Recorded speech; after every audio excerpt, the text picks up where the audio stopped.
High everyone, good morning. आज चाहिँ मेरो मेकअप बुकिङ थियो बिहानै, अनि मलाई चाहिँ क्लाइन्टको लोकेसनमा चाहिँ 4 बजे नै पुग्नु थियो कि।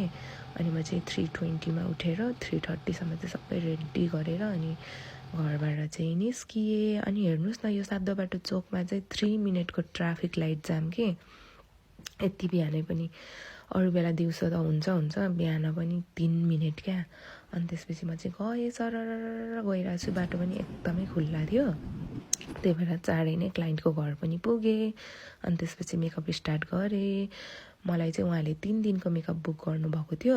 उहाँको बिहे चाहिँ होइन, बट उहाँको बेस्ट फ्रेन्डको बिहे हो। त्यही भएर मलाई उहाँले मेहन्दी फङ्सन अनि बिहे अनि रिसेप्सनको लागि पार्टी मेकअप बुक गर्नुभएको थियो। अस्ति मेहन्दीको चाहिँ भइसक्यो, आज चाहिँ बिहेको दिनको लागि पार्टी मेकअपहरू भइरहेको छ। अनि यो चाहिँ उहाँको फाइनल लुक हो। अनि हजुरहरूलाई कस्तो लाग्यो लाइक कमेन्ट गरिदिनु होला। कस्तो लाग्यो मेकअप हेयर? दामी लाग्यो। चित्त बुझ्यो नि लास्टै भने जस्तो भयो नि। लास्टै आज चाहिँ लास्टै बब्बाल हुन्छ।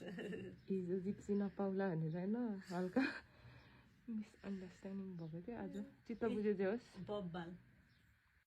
म चाहिँ जहिले पनि क्लाइन्टको चोइस अनुसार नै मेकअप हेयर गरिदिने गर्छु, र यो चाहिँ उहाँको चोइस नै थियो। अनि र उहाँलाई चाहिँ एकदमै मन पनि परेको थियो। हजुरहरूले रिभ्यू पनि सुनिसकिहाल्नु भयो।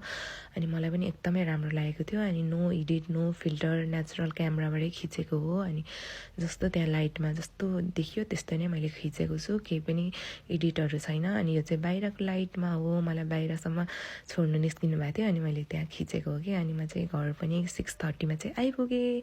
Thank you for watching.